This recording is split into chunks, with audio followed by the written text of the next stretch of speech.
ఉత్తరకాలామృతం 9వ episode. ఇక్కడ ఈ ఉత్తరకాలామృతంలో ఉన్నటువంటి సూత్రాలని చెప్పడంలో గల ఆంతర్యం ఏమిటి అంటే, జాతక చంద్రిక ఉత్తరకాలామృతం 2 గ్రంథాలను కనుక వల్లిస్తే ఆధిపత్యాలు, స్థితులు, వాటితో చెప్పాల్సినటువంటి ఫలితాంశాలు, వీటి మీద ఒక అవగాహన ప్రారంభమవుతుంది. గ్రంథాన్ని అన్వయం చేసేటప్పుడు ఇది పరాశర మతానికి దగ్గరగా ఉందా లేదా అని మీకు శోధన చేయాలి అంటే కనుక తెలుస్తుంది. ఇక్కడ చాలా విచిత్రమైన విశేషమైనటువంటి నిన్నటి రోజున మన శ్లోకాల్లో చెప్పుకున్నాం. పాపా నీచికతా శుభా బలయుతా కేంద్ర త్రికోణ స్థితా. ఎంత గొప్ప సూత్రం అండి. ఆ ఒక్క సూత్రంతో గ్రహాల యొక్క స్థితి మీద ఒక అవగాహన మనం పొందేసి మనం ముందుకెళ్ళిపోవచ్చు. ఈ పీరియడ్ యోగిస్తుంది, ఈ గ్రహం యోగిస్తుంది, ఈ గ్రహం యోగించదు అనేటువంటి అంశాలను చెప్పుకుంటూ వచ్చేయచ్చు. ఆ స్థితి రీత్యా నీకు ఒక కథాగమనంలాగా ద్వితీయాధిపతి తృతీయంలో ఉంటే వచ్చే ఫలితాలు ఏమిటి, తృతీయాధిపతి షష్ఠంలో ఉంటే వచ్చే ఫలితాలు ఏమిటి, షష్ఠాధిపతి వ్యయంలో ఉంటే ఫలితాలు ఏమిటి, వీటిని మరి అన్వయం చేసుకుంటూ వెళ్తూ వాటితో రాజయోగాలు వస్తున్నాయా, అవి యోగిస్తాయా, అవి ఏ ఫలితాలు ఇస్తాయి, ఇవన్నీ కూడా శ్లోకాలు, సూత్రాలు అన్నీ గుర్తుపెట్టుకుని నువ్వు చెప్పేటప్పుడు ఆ ఇన్సిడెంటు, ఈవెంట్ అనేది పక్కన పెడితే దాన్ని ఆధిపత్యాల రీత్యా ఆ గ్రహాల యొక్క కారకత్వాలు నోట్లో ఉండి ఈ సూత్రాలు కనుక నోట్లో ఉంటే నువ్వు జ్యోతిషం చెప్పేటప్పుడు ఈ పీరియడ్కి సంబంధించిన గ్రహాలు ఇవి కాబట్టి యోగిస్తాయి, ఈ పీరియడ్కి సంబంధించిన గ్రహాలు ఇవి కాదు కాబట్టి ఇవి యోగించవు అనేటువంటి అంశాలని నువ్వు చెప్పుకుంటూ వెళ్ళొచ్చు. అలాగా ఇప్పుడు యాక్చువల్లీ భావేష ఫలాధ్యాయం బృహత్పరాశరి హోరాశాస్త్రంలో మనం స్టడీ తీసుకెళ్తున్నాం. ఈ ఉత్తరకాలామృతంలో రంధ్రేషో వ్యయషష్ఠకో రిపువతో రంధ్రే వ్యయవాస్థితో అని చెప్పేసి చెప్పుకుంటూ వస్తారు. ఇక్కడ చాలామంది పెద్దలు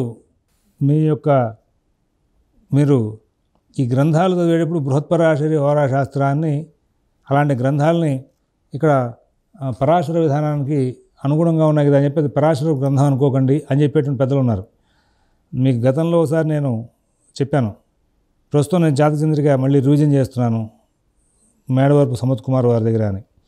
వారు కూడా బృహత్పరాశరి హోరాశాస్త్రంలో ఉన్న అంశాలని కొంచెం వ్యతిరేకిస్తూ ఉంటారు. యాక్చువల్గా ఏంటంటే ఇప్పుడు షష్టాధిపతి వ్యయంలో వ్యయాధిపతి షష్టంలో ఉన్న, అష్టమాధిపతి వ్యయం వ్యయాధిపతి షష్టంలో ఉన్న రాజయోగాలు చెప్పుకుంటూ వెళ్ళాం కదా. బృహత్పరాశరి హోరాశాస్త్రం భావేష ఫలాధ్యాయంలోకి వెళ్తే వ్యయాధిపతి షష్టంలో ఉన్నాడనుకోండి, స్వజన వైరి పాపి దుఃఖి క్రోధి అన్నాడు. కానీ రిఫాష్టారికతస్య రాశిన సద్భేషయోగ దృష్టభం భ్రష్టం చేతనట్టుగా అక్కడ భావం పాడవాలి. అంటే అక్కడ కలహాలైనా ఉండకూడదు, వ్యయాలైనా ఉండకూడదు. ఈయన చెప్పిన దాంట్లో కలహాలు ఇంకా రేజ్ అవుతున్నాయి. వ్యయాధిపతి వచ్చి కలహస్థానంలో ఉంటే కలహస్థానం పాడవాలి కదా. ఆయన వెళ్ళి అష్టమస్థానంలో దరిద్ర కార్యహీన ద్రోహబుద్ధి అంటాడు. మరి దీనికి దానికి రిజల్ట్ బ్యాలెన్స్ అవ్వట్ల. మరి వ్యయాధిపతి వ్యాధిలో ఉండిపోతే వ్యయాధిక్యం, అలాగే శరీర దుఃఖం, క్రోధి ద్వేషి అంటాడు. ఇక్కడ ఎవరి భావాల్లో వాళ్ళు ఉన్నప్పుడు ఆ భావానికి బలం పెరుగుతుందనే మాట ఉందే, స్వక్షేత్రంలో ఉన్నటువంటి యోగం అది ఒకటే కనబడుతుంది ఇక్కడ. కానీ 6లో 8లో ఉన్నప్పుడు ఇట్లాంటి రిజల్ట్ తేడా చూపించట్లా. ఇలాంటి కొన్ని అన్వేషణలో వెళ్ళినప్పుడు ఈ గ్రంథాలన్నింటినీ కూడా ఈ వివరంగా ఒక్కొక్క భావానికి ఒక్కొక్క భావాధిపతి ఎక్కడెక్కడ ఉంటే ఎటువంటి రిజల్ట్స్ ఇస్తాడనేటువంటి సందర్భంలో వీళ్ళు రాసేటప్పుడు కొంచెం మూల సూత్రాలకు దూరంగా వెళ్ళారు అని పెద్దలు చాలామంది ఉటంకించేటువంటి అంశాలన్నీ కూడా మనకు కనబడుతూ ఉంటాయి. వాటిని కనుక మనం ప్రస్తావన చేసుకుంటూ వెళ్తే కరెక్ట్, నిజంగానే ఇక్కడ రిజల్ట్స్ అన్ని దూరంగా వెళ్ళాయి కాబట్టి ఇదేదో మనకి అనుమానించాల్సిన విషయంగా ఉంది అనేటువంటి అంశాలు బాగా బయటపడుతూ ఉంటాయి. వీటి మీద కాబట్టి మూల సూత్రాలు కనుక నోట్లోకి వస్తే ఆ సూత్రం ప్రకారంగా ఈ సూత్రం పాపా నీచకతా శుభా బలయుతా అన్నాడు కదా, కేంద్ర త్రికోణ స్థిత అన్నాడు కదా. కాబట్టి మనం ఇప్పుడు ఈ దశాంతర్దశకు సంబంధించిన దశానాథుడు ఇక్కడ ఉన్నాడు, అంతర్దశానాథుడు ఇక్కడ ఉన్నాడు అని చెప్పి స్టడీ చేసుకుంటూ వెళ్తున్నాం. ఈ స్టడీలో భాగంగా మనకి ఇక్కడ విషయం అంతా కూడా దశకి అంతర్దశకు సంబంధించిన గ్రహాలు బలంగా ఉన్నాయి, దశకి అంతర్దశకు సంబంధించిన గ్రహాలు బలంగా లేవు కాబట్టి అని మన ఫలితాలు చెప్పడానికి మూల సూత్రం దృష్టిలో ఉంది కాబట్టి చెప్పుకుంటూ వెళ్ళిపోతాం. అందుకోసం అని చెప్పి జాతక చంద్రిక, ఉత్తరకాలామృతం ఇట్లాంటి గ్రంథాలని ముందు మన వాళ్ళు పూర్వం చదివిస్తూ ఉండేవాళ్ళు. కారకత్వాల మీద చెప్పేటప్పుడు ఆత్మకారకుడు, అమాత్యకారకుడు, భ్రాతృకారకుడు, పితృకారకుడు అనేటువంటి అంశాలతో చెప్పుకుంటూ వెళ్ళేటప్పుడు అర్గళ కారకత్వాలు, వాటి యొక్క సూత్రాలు, వాటికి సంబంధించి అన్నీ కూడా అక్కడ మన జైమినీస్ పద్ధతిలో ఉన్నటువంటి అంశాలను ప్రస్తావన చేసుకుంటూ వెళ్తే అక్కడ కొన్ని విశేషాలు బయటకు వస్తూ ఉంటాయి. వాటి కోసం ఆ జైమిని సూత్రాలు వలిచారు. ఆత్మాధిక క్లాధిభరణ భోగ సప్తానాం వా అష్టానాం వా అంటే మాట్లాడతాడు. వాటి విషయాలు కూడా మిమ్మల్ని వదిలిపెట్టిన అక్కడ జైమిని సూత్రాలు కూడా చెప్తాయి ఈ పాఠాల్లో. అర్థమైందా? ఇక్కడ ఈ జ్యోతిష బాల శిక్షలో వచ్చిన వాళ్ళకి మ్యాక్సిమం ఒక పోస్ట్ గ్రాడ్యుయేట్ లెవెల్ దగ్గర నుంచి ఆ పై స్థాయిలో వాళ్ళు గ్రంథాన్వయాలు చేసుకునే రీతిగానే పాఠం చెప్పి వదిలిపెడతాను. అందులో భాగంగా ఇప్పుడు మనం ఉత్తరకాలమతంలో మరి చతుర్థ బిందువు చూస్తున్నాం. షట్ సప్త అష్టమభేషు సౌమ్య ఖచర ఆస్మిందో స్థితా నౌఖ రాజాస్యాదథవాసమో యదివాదత జాతో మహాసౌఖ్యవాన్ దీర్ఘాయుర్విజయమానో అఖిల యశో విద్యా వినోదాన్వితో దారాపుత్ర సద్గృహ సుహృద్గృహాది విధాన సంధో యానవాన్. చంద్రుడు ఉన్న రాశికి 6, 7, 8 స్థానాల్లో కనుక బుధ గురు శుక్రులు మాత్రమే ఉంటే, అక్కడ పాపులు కనుక లేకుండా ఉంటే వాడు రాజు కానీ రాజుతో రాజా స్యాత్ అథవా సమహ రాజుతో సముడైనటువంటి వాడు కానీ అవుతాడు. అలాగే మహాసౌఖ్యవాన్ మహాసుఖవంతుడు అవుతాడు. అలాగే దీర్ఘాయుర్విజయాన్వితో అఖిల యశో విద్యా వినోదాన్విత వాడు దీర్ఘాయువు, జయం, కీర్తి, విద్య, దారాపుత్రాది సకల సుఖవాహనాలు సంపత్తులు కలిగి ఆనందిస్తూ ఉంటాడయ్యా అని చెప్తూ ఉంటాడు. ఇక్కడ ఇది అధియోగం అని చెప్పేసి మనకి వెనకాల రాజయోగాలు చెప్పుకున్నాం. ఆ రాజయోగాల్లో ఇదే సూత్రాన్ని అధియోగం అనే పేరుతో చూపించాడు. కాబట్టి ఇక్కడ ఈ షట్సప్త అష్టమభేషు సౌమ్య ఖచర స్విందో స్థితా నోఖల ఇది చంద్రాధియోగం. చంద్రుడి నుంచి 6, 7, 8 స్థానాల్లో కనుక ఉంటే ఇందో స్థిత నోఖల ఆ చంద్రుడి నుంచి 6, 7, 8 స్థానాల్లో ఉండే గ్రహాలు బుధ గురు శుక్రులు కనుక అయితే శుభగ్రహాలు మాత్రం అయితే అది చంద్రాధియోగం అన్నాడు. అక్కడ లగ్నాధియోగం అని చెప్పాడు. లగ్నాతో 6, 7, 8 స్థానాల్లో ఇది. తర్వాత హిందూ లగ్నం అని చెప్పి కడుతూ ఉంటారు. ఈ హిందూ లగ్నం అనే దానికి కళలను చెప్పి ఉన్నాయి గ్రహాలకి. అర్కాన్నాగ చటస్థనుర్జన నట ఖేట ఖేటాయనం స్యుస్తనో 30 రవికి, చంద్రుడికి 16 కళలు, కుజుడికి 6 కళలు, బుధుడికి 8 కళలు, తర్వాత గురువుకి 10 కళలు, శుక్రుడికి 12 కళలు, మరి శనికి 1 కళ ఉన్నాయి. చంద్రాద్భాగ్యపయో కళైక్యం హృచ్చిష్టం విదోర్గృహం. చంద్రుడి నుంచి భాగ్యాధిపతి, చంద్రుడు ఏ రాశిలో ఉన్నాడు చూసి అక్కడి నుంచి భాగ్యాధిపతి ఎవడైతే చూసి ఆ భాగ్యాధిపతి యొక్క కళలని పైన సంఖ్యలు చెప్పాను కదా, ఆ సంఖ్యలని లగ్నాత్తు భాగ్యస్థానాధిపతి ఎవడైతే ఉన్నాడో ఆ భాగ్యాధిపతి యొక్క సంఖ్య పైన చెప్పాం కదా, ఆ సంఖ్యను తగ్గట్టుగా కళలని రెండింటిని కూడా కూడి కళైక్యం వినం హృచ్చిష్టం 12 భాగారిస్తే అప్పుడు 12 భాగారిస్తుందిగా శేషం ఎంత వస్తుందో చూసుకుని ఆ శేషం చంద్రుడి నుంచి లెక్కేయాలి. చంద్రుడి నుంచి లెక్కేసి శేషం ఒకవేళ 6 వచ్చింది, చంద్రుడు ఏదో మకరంలో ఉన్నాడు, మకరం నుంచి 6వది ఏమవుతుంది, మిథునం అవుతుంది. ఆ మిథునం అనేది ఇక్కడ మనకి ఇందు లగ్నం అయింది అనాలి. అలాగా ఆ ఇందు లగ్నాన్ని గణితం చేయాలి. చేసిన తర్వాత తత్రాశోతు విభాపశోపన ఖగే కోటీశ్వరం తన్వతే చేత్పాపేతు సహస్రశ ఖల ఖగే తుంగేపి కోటీశ్వరం. ఇక్కడ ఆ ఏదైతే ఇందు లగ్నం చెప్పడిందో ఆ ఇందు లగ్నంలో శుభగ్రహాలు కనుక ఉంటే ఆ ఇందు లగ్నం యొక్క ప్రభావంగా శుభగ్రహాల యొక్క ప్రభావంగా వాడు కోటీశ్వరుడు అవుతాడయా. పాపగ్రహాలు కనుక ఉంటే దరిద్రుడు అవుతాడు. శుభగ్రహాలు పాపగ్రహాలు 2 మిశ్రమంగా ఉంటే కనుక మిశ్రమ ఫలితాలతో నడుస్తుంది అని చెప్పేసి ఈ ఇందు లగ్న సంబంధాన్ని ఉదాహరణ చెప్పుకుంటూ ఇక్కడ ఉదాహరణ చేసుకుని వచ్చాడు. ఆ తర్వాత ద్వేష్వాయాంక గృహేశ్వరా కతిపయ సర్వేపి వాఖేచరా సంబంధత్రయగా బలేన సహిత లక్షాధిపం కుర్వతే షష్టాష్టవ్య వ్యయభావపైర్యది భవే తత్ర క్షయర్న ప్రదాహ తత్తత్ఖేటదశా విపాక సమయే శత్రోర్భయం చాదిశేత్. లగ్నాన్ని నుంచి 2, 5, 11, 9 స్థానాధిపత్య గ్రహాలు చాలా ముఖ్యమైన గ్రహాలుగా చెప్తూ ఉంటారు. లాభాధిపతి, భాగ్యాధిపతి, పంచమాధిపతి, పుత్రస్థానాధిపతి, కుటుంబాధిపతి, ఆయన ధనాధిపతి. వీళ్ళు ఈ గ్రహాలు యుతి, వీక్షణ, స్థితి ఈ మూడిట్లో ఏదో ఒక సంబంధం కలవాలి.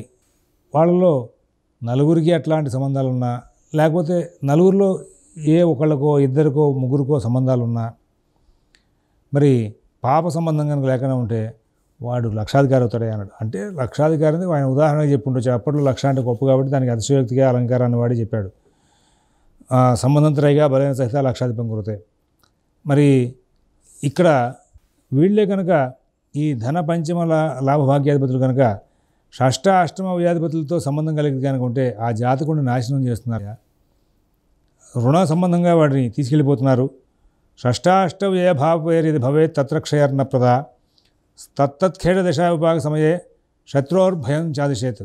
ఈ 2, 5, 9, 11 స్థానాధిపతులకి 6, 8, 12 స్థానాధిపతులతో కనుక సంబంధాలు కనుక బాగా ఏర్పడితే వాళ్ళకి ఆ దశలు, ఆ గ్రహాల యొక్క దశలు అంతర్దశలు వచ్చినప్పుడు ఈ 2, 5, 11, 9 స్థానాలకి షష్ట అష్టమ వ్యాధిపతుల యొక్క గ్రహ సంబంధాలు ఏర్పడిన సందర్భంగా ఆ దశలు అంతర్దశ వచ్చినప్పుడల్లా వాళ్ళకి శత్రుభయం, ధననాశనం, రుణ సంబంధమైన భయాలు ఇవన్నీ కూడా ఏర్పడుతున్నాయి.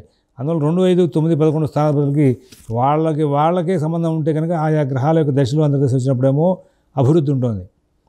వీళ్ళు 2, 5, 2, 9, 2, 11కి సంబంధాలు ఉన్నా సరే, లేదా 5వ ఆయనకి 9, 11 సంబంధాలు ఉన్నా సరే, ఇట్లాగా ఒక్కొక్క 2, 5, 9, 11 స్థానాల్లో ఒక్కొక్క అధిపతికి వాళ్ళకి సంబంధ బాంధవ్యాలు అంటే ఈ యొక్క సంబంధత్రయం అంటారు, స్థితియుతి వీక్షణ. అలాంటి స్థితియుతి వీక్షణలతో కనుక మంచి యోగాలు కనుక ఏర్పడితే అది బాగా అనుకూలిస్తుందయ్యా. షష్ట అష్టమ వ్యాధిపతులకు కనుక సంబంధం కలిగితే అది పాడైపోతుంది. చోర, అగ్ని, రుణ బాధలు కూడా ఎక్కువ పెరుగుతున్నాయి కాబట్టి అవి చూసుకోవాలని చెప్పాడు. తర్వాత ఇంకో సూత్రం చెప్తూ చేల్లగ్న ఆది చతుష్టయే పణపరే సర్వేపి ఖేటాస్థితా ఆపోక్లీవ గృహేణ చేదిహ భవేజ్జాతో నరో భూపతి చేన్న క్రూరయుతే క్షత ఖగాశ్చంద్రోపి పూర్ణస్తథా న శ్రీమాను సుజనేడితో బలయుత పూర్ణంచేదూనత. అందరూ గ్రహాలన్నీ కూడా ఒక జాతకం చూసేటప్పుడు ఎక్కడెక్కడ ఈ గ్రహాలు ఉన్నాయి అని చూసుకుంటూ కనుక వెళ్తే కేంద్రాల్లో పణపరాల్లో ఉన్నాయి. కేంద్రాల్లో పణపరాల్లో కనుక ఉండిపోతే ఆపోక్లేవాల్లో ఒక గ్రహం కూడా లేకపోతే అలా పుట్టినవాడు మహారాజు యోగుడే అని చెప్పాడు. మరి చేల్లగ్నాది చతుష్టయే పణపరే సర్వేపి ఖేటాస్థాః. మనం లగ్నస్థాంబు ఖమం చతుష్టమిదం కేంద్రావిధం కంటకం తత్కేంద్రాత్ భారవం భవేత్ పణపరం చాపోక్లేవం తత్పరం అని చెప్పినాం. అందులో 3, 6,